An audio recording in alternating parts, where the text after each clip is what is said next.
میرے چہرے پہ تم نے پانی کے چھینٹے مارے تو کیا میرا چچا عباس فرات سے واپس آ گیا؟ پانی لے کر عباس آ گئے۔ بچی کے معصوم جملوں نے بیویوں کے سینے پہ نشتر لگا دیے۔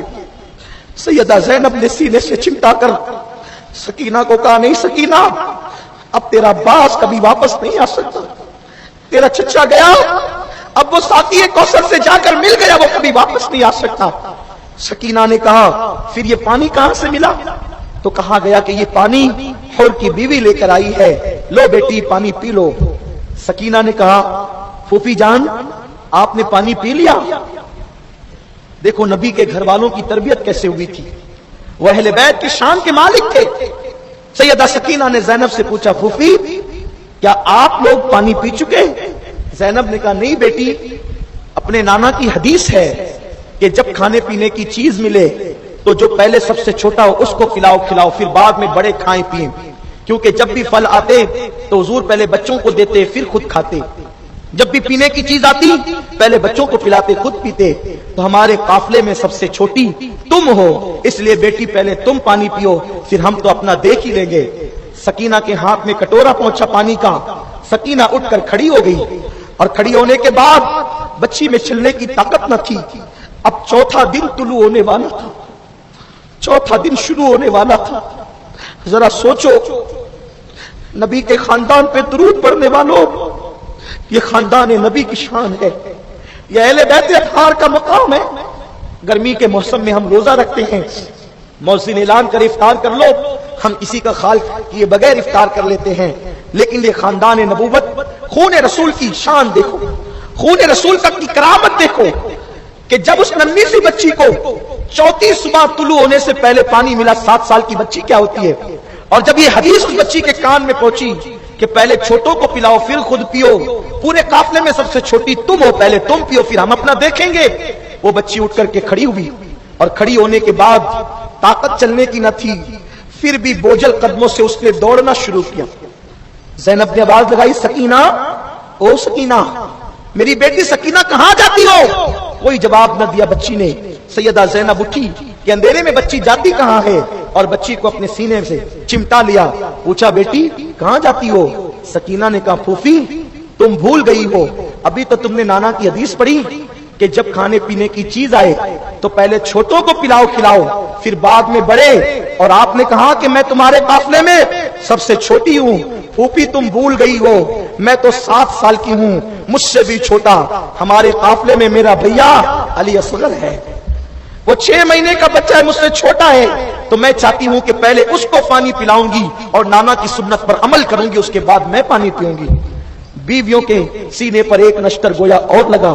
زینب نے کہا، بیٹی تیرا بھیا علی اصغر یزیدیوں کا پانی نہیں پیتا، اور اب وہ تو ساقی کوثر کے ہاتھوں سے پانی پی کر سیراب ہو چکا ہے، اس لیے بیٹی وہ پانی نہیں پیے گا۔ آپ غور کریں، یہ حالت ہوئی، ابھی یہی حالت ہوئی تھی کہ اسی حالت میں بیویوں نے خدا خدا کر کے رات نکالی۔ لوگ کہتے ہیں کہ جس وقت غم کی رات آتی ہے تو وہ جلدی ختم نہیں ہوتی، سوچو وہ کربلا کی شام غریبہ کیسے کٹی ہوگی، لیکن جب صبح آئی 11 محرم کی صبح تو وہ ایک اور طوفان اور قیامت لے کر کے آئی۔ صبح ہوئی، سورج نے پہلی کرنیں ارض کربلا پر چمکائی تو کیا دیکھا کہ شہداء کی لاشیں کچلی ہوئی ہے۔ لاشیں دیکھ کر بیویوں پہ قیامت ٹوٹ پڑی، سر پہ دوپٹے نہ تھے۔ شہربانوں نے کہا، زینب ہمارے سر پہ دوپٹے نہیں ہے، دن نکل رہا ہے، ہم کیسے پردہ کریں گے؟ تو سیدہ زینب نے کہا، اللہ نے بڑے بال تمہیں اس لیے عطا کیے ہیں کہ کل تک دوپٹے سے منہ چھپاتے تھے، اب اپنے بڑے بالوں کو چہرے پہ ڈال لو اور اپنے بالوں سے پردہ کرو، اپنے بالوں سے چہروں کو چھپاؤ۔ اس سے میری قوم کی بیٹیوں کو بھی یہ سبق حاصل کرنا چاہیے کہ دوپٹے نہ تھے تو چہرے پہ بال ڈال کر انہوں نے چہرے چھپائے، اور آج کی بیٹیاں گلے میں دوپٹے کو مفلر کی طرح لٹکا کر گھومتی ہیں اور حسینی بننے کے دعوے دار ہیں۔ یاد کرو ان بیویوں کی شرافت کو، ان کی تعظیم و بزرگی کو۔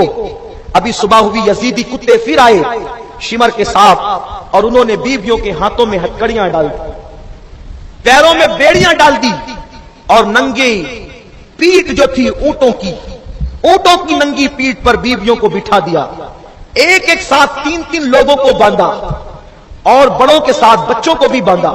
تو ظاہر سی بات ہے بچوں کے ہاتھ چھوٹے بڑوں کے ہاتھ بڑے، تو بچوں کے ساتھ بڑوں کو یوں جھکنا پڑتا تھا۔ بچے اگر بڑے اٹھے تو بچوں کو تکلیف، اور بچوں کی وجہ سے جھکے تو تکلیف، اور جو کہیں دن کا بیمار سید سجاد امام زین العابدین امام حسین کا ایک ہی بیٹا بچا ہوا ہے، ان کی گردن میں توق ڈال دیا ہے۔ وہ ایسا کسی کا امتحان، کوئی کسی نے ایسا امتحان دیا ہے؟ گلے میں توق ڈال دیا میرے آقا امام زین العابدین کے، کئی دنوں کا بھوکا پیاسا بیمار، اور ہاتھوں میں بیویوں کے اونٹوں کی نکیل تھما دی، جس کے پیٹ میں اناج نہیں، بخار سے جو تپ رہا ہو، اور گلے کے اندر لوہے کا توق پڑا ہوا ہے۔ وہ جن پر نمازوں میں درود پڑھا جاتا ہے، وہ جن کے لیے قرآن الا المودۃ فی القربى کہتا ہے، وہ جن کے لیے آیت تطہیر نازل ہوتی ہے، وہ جن کے لیے میرے رسول نے فرمایا اے میرے صحابہ مجھ پر آدھا درود مت پڑھا کرو، اللہم صلی علی محمد مت کہا کرو، اگر کوئی میری خوشی چاہتا ہے تو میرے ساتھ میرے اہل بیت پہ بھی درود پڑھا کرے۔ حضور نے فرمایا جن پر درود پڑھنے کی تاکید حضور نے فرمائی، جن کے لیے قرآن انما یرید اللہ لیذھب عنکم الرجس کے، اس امام سجاد زین العابدین کی گردن میں توق ڈالا گیا، اور توق ڈال کر آپ کو کہا کھڑے ہو اور یہ لے کر کے چل۔ امام زین العابدین کھڑے ہونے کی کوشش کرتے ہیں لیکن گر جاتے ہیں تو پیٹھ پر چابک پڑتے ہیں۔ زینب نے کہا ظالموں یہ کھڑے نہیں ہو سکے گا، یہ مر جائے گا، اور یہ مرے گا تو حسین کی اولاد حسینی سیدوں کا سلسلہ کس سے چلے گا؟ رحم کرو اس بچے پر۔ اس کے بعد انہوں نے دیکھا کہ یہ چل نہیں سکے گا تو امام زین العابدین کے ہاتھوں میں ہتھکڑیاں اور پیروں میں زنجیر ڈال کر اونٹ کی ننگی پیٹھ پر ان کو بھی بٹھا دیا گیا، اور ان کو بٹھانے کے بعد اب یہ قافلہ کربلا سے کوفہ کی طرف جانے لگا۔ سیدہ زینب نے کہا تم نے ہماری ایک نہ سنی، ایک بات بھی تم نے ہماری نہیں سنی ظالمو، تو ایک بات اب سن لو کہ ہمیں وہاں سے لے کر کے چلو جہاں پر شہیدوں کی لاشیں پڑی ہوئی ہے۔ وہ لوگ اونٹنیوں کو شہیدوں کی لاشوں کے پاس لے کر کے گئے تو سیدہ زینب نے مدینے کی طرف رخ کر لیا اور عرض کیا یا رسول اللہ کیا آج آپ یہ منظر نہیں دیکھیں گے کہ آپ کا حسین جس کے لیے آپ سجدوں کو طویل کر دیتے تھے، وہ حسین جس کے لیے کہا حسین منی وانا من الحسین، وہ حسین جس کے ہونٹ چوستے تھے، جس کو سونگتے تھے، جس کو ریحان جنت کہا تھا، یا رسول اللہ آج تو بے گور و کفن پڑا ہوا ہے، آج آپ اپنے حسین کی خبر لیجئے۔ یہ کہتی ہوئی سیدہ زینب رونے لگی۔ امام زین العابدین رو کر کہتے ہیں ان التیاب ریح الصبا یوما الى ارض الحرم بلغ سلامی روضۃ فیہا النبی المحترم۔ اے ہوا ہمارا پیغام تو اب کون پہنچائے گا؟ تو ہی جب مدینہ شریف تیرا گزر ہو تو اے ہوا جب تو روضہ رسول پر جانا تو روضہ رسول پر جا کر کے تو ادب کے ساتھ ہمارے نانا کو ہمارا سلام کہ۔ کل میں نے تقریر میں یہ بات عرض کی تھی، یہ حضور علیہ السلام کا معجزہ ہے کہ پوری زندگی 63 سال نہ کبھی بچپنے میں نہ کبھی جوانی میں حضور کی زلفیں کبھی نہیں بکھری تھی، احد کے میدان میں بھی نہیں بکھری تھی، بدر کے میدان میں بھی کبھی نہیں بکھری تھی۔ حضرت عبداللہ ابن عباس کہتے ہیں میں نے 61 ہجری کے عاشورہ کو جمعہ کی نماز کے بعد میں سو رہا تھا، میں نے کیا دیکھا؟ نبی پاک کی زلفیں بکھری ہوئی ہے۔ لوگ کہتے میدان کربلا میں کیا ہے؟ اس کو اتنی اہمیت دیتے ہو، کربلا میں کیا ہے؟ ارے دیکھ کربلا میں کیا ہے؟ اس نبی کی زلفیں بکھرتی ہے، بڑے بڑے حادثات جن زلفوں کو بکھرا نہ سکے کربلا نے ان زلفوں کو بکھرا دیا۔ ابن عباس کہتے میں نے دیکھا حضور کی زلفیں بکھری ہوئی اور خون کے دھبے حضور کے جبے پر ہے اور آنکھوں میں آنسو ہے۔ لوگ کہتے ہیں حسین کے لیے کیوں روتے ہو؟ کربلا کا واقعہ سن کے کیوں روتے ہو؟ ہم کہتے ہیں خدا کی قسم ہر کسی پر روئیں تو آنسو زمین پر بہ جاتے ہیں، لیکن اگر غم حسین میں روئیں تو وہ ہمارے لیے نجات کا ذریعہ بن جاتے ہیں۔ میرے آقا صلی اللہ علیہ وسلم شہادت حسین پر روئے، یہ بخاری شریف کی حدیث۔ ابن عباس اپنا خواب بیان کرتے ہیں، بکھری ہوئی زلفیں اور ان زلفوں کے اندر مٹی لگی ہوئی ہے، دھول لگی ہوئی ہے، کپڑوں کے اندر خون کے دھبے ہیں. آقا کریم کی یہ حالت دیکھیے، حضور رو رہے ہیں، آقا کریم کی آنکھوں میں آنسو ہے. سرکار سے عرض کی یا رسول اللہ، اللہ آپ کی خیر کرے، آپ کے دین کی خیر کرے، آپ کی اہل بیت کی خیر کرے. آپ غمگین ہیں، آپ رو رہے ہیں، آپ کی زلفیں بکھری ہوئی ہے. میرے آقا نے کہا ابن عباس، آج میرا حسین کربلا میں شہید ہو گیا. صبح سے لے کر اب تک میں کربلا کے میدان میں شہیدوں کا خون جمع کر رہا تھا، شہیدوں کا خون میں نے جمع کیا ہے. حضرت سیدنا بابا فرید الدین گنج شکر فرماتے ہیں کہ شب عاشور میں کسی نیک عورت نے میدان کربلا کو خواب میں دیکھا کہ ایک عورت ہے نقاب پوش جو اپنی آستین سے کربلا کی دھرتی کو جھاڑ رہی ہے اور کنکر اٹھا اٹھا کر کے چن رہی ہے. اس عورت نے پوچھا بی بی یہ کون سا میدان ہے اور آپ یہ کنکر کیوں اٹھاتی اور صاف کرتی ہے؟ تو اس عورت نے جب اپنے چہرے سے پردہ ہٹایا تو کہا کہ میں فاطمہ بنت محمد ہوں، میں فاطمہ ہوں، تیرے نبی کی بیٹی ہوں. کہا بی بی آپ میدان کو جھاڑو دیتی ہے؟ فرمایا ہاں یہ کربلا کا میدان ہے اور اسی جگہ پر میرا حسین گھوڑے سے زمین پہ گرے گا تو میں پہلے سے کنکر اٹھا رہی ہوں کہ میرے حسین کو کنکر نہ چپ جائے. یہ ہے داستان کربلا. ڈاکٹر اقبال اسی لیے تو کہتے ہیں غریب سادہ وہ رنگی ہے داستان حرم، غریب سادہ وہ رنگی ہے داستان حرم، حسین انتہا اس کی ابتدا ہے اسماعیل. یہ میرے مولا حسین کی داستان کربلا ہے. تو جس وقت لاشوں کے قریب یہ آئے، امام زین العابدین نے ان القیا ریح الصبا یوما الی ارض الحرم بلغ سلامی روضۃ فیہا النبی المحترم. یہ پڑھا تو اپنے بیگانے سب رونے لگے. امام علی مقام کا وہ چھوٹا سا لٹا پیٹا قافلہ 11 محرم کی صبح دن تڑکے کوفہ کی طرف روانہ ہو گیا. کوفہ والوں کو اعلان کر دیا گیا، کوفہ والوں جشن کرو جشن. عورتیں چھتوں پر چڑھے بچوں کو لے کر، اس لیے کہ کچھ باغی لوگ تھے جن کے سر ہم کاٹ کے لا رہے ہیں اور ان کی لٹی پٹی عورتوں کو قیدی بنا کر لا رہے ہیں. کوفہ میں یہ بات نہیں بتائی گئی کہ کس کو لا رہے ہیں. جھوٹ بولا یزیدیوں نے کہ ہم باغی، اور وہ بھی کیسے باغی جو رستے میں بیٹھ کر کے قافلے لوٹتے تھے، ان لٹوروں کو ہم نے کاٹا ہے. کوفہ میں جشن کا ماحول تھا کہ حکومت کے باغی اور وہ بھی قافلے لوٹنے والے لٹوروں کو لایا جا رہا ہے. کوفہ میں جشن کا ماحول ہے. کربلا سے کوفہ آتے آتے شام ہو گئی ہے. خولی جس کے پاس امام علی مقام کا سر تھا، شام ہوئی تو اس کو پتا چلا کہ اب تو ابن زیاد کے پاس جانا ہی بے فائدہ ہے، کیونکہ شام ہوتی ہے تو وہ شراب میں ڈوب جاتا ہے، انعام نہیں دے گا، سر دیکھ کر مجھے گالیاں دے گا. تو اس نے سوچا کہ اپنے ابن زیاد کے پاس نہ جاؤں بلکہ اپنے گھر جاتا ہوں، صبح جاؤں گا جب اس کا نشہ اتر جائے گا. دیکھو اہل بیت کا دشمن کبھی حلالی بندہ نہیں بنتا. یہ خاص بات آپ ذہن میں رکھیے، حدیث پاک سے ثابت ہے. جو غیر حلالی ہوتے ہیں وہی اہل بیت سے دشمنی کرتے ہیں، یہ حدیث رسول ہے. یہ ابن زیاد جو ہے نا، ابن زیاد کے باپ کا نام ہے زیاد، اس کا نام عبید اللہ، اس کے باپ کا نام زیاد. اور زیاد کے باپ کا نام آج تک تاریخ میں لکھا ہی نہیں گیا. مورخین نے جب بھی زیاد کے باپ کا نام لکھا تو کہا زیاد ابن ابی، زیاد ابن ابی، زیاد اپنے باپ کا بیٹا. اپنے آج تک نہیں معلوم اس کا باپ کون ہے. لیکن بعض محققین نے تحقیق کی تو پتا چلا کہ ایک شخص اسلام لانے سے پہلے اس نے زیاد کی ماں کے ساتھ زنا کیا، اس سے زیاد پیدا ہوا، اسی زیاد سے عبید اللہ ابن زیاد پیدا ہوا. یہ کوئی بہت اچھے لوگ نہیں ہیں لوگ جن کی تائید کرنے نکلے ہیں.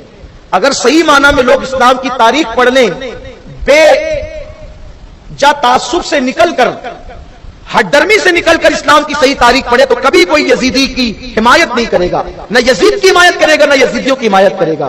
بلکہ کہنے والوں نے کہا ہے انسان کو بیدار تو ہو لینے دو، ہر قوم پکارے گی ہمارے ہیں حسین. حسین وہ ہیں جن کو بڑے بڑے کافر مورخین نے، محققین نے خراج عقیدت پیش کیا ہے. تو شام ہوئی تو قافلہ باہر روک دیا گیا اور خولی اپنے گھر میں داخل ہوا. اس کی بیوی نے کہا کہاں تھا اتنے دن سے؟ اس نے کہا کہ ہم جنگ پہ گئے تھے اور میں تیرے لیے تحفہ لایا ہوں. اس نے کہا کیا لایا ہے؟ تو اس نے جیسے ہی گٹری کھولی کپڑے کی، امام حسین کا سر تھا. چونکہ حضرت علی مرتضیٰ کے دور میں امام علی مقام کوفے میں برسوں رہ چکے تھے تو اس نے پہچان لیا، کہا تو یہ حسین ابن علی ہے، ان کو کاٹا تم لوگوں نے. اس نے بڑی بہادری سے کہا ان کو کاٹا، ان کی بیویوں کو ہم کنیز بنا کے معاذ اللہ قیدی بنا کے لا رہے ہیں. لعنت ہو یزیدیوں پر اور یزیدیوں کی حمایت کرنے والوں پہ بھی لعنت ہو.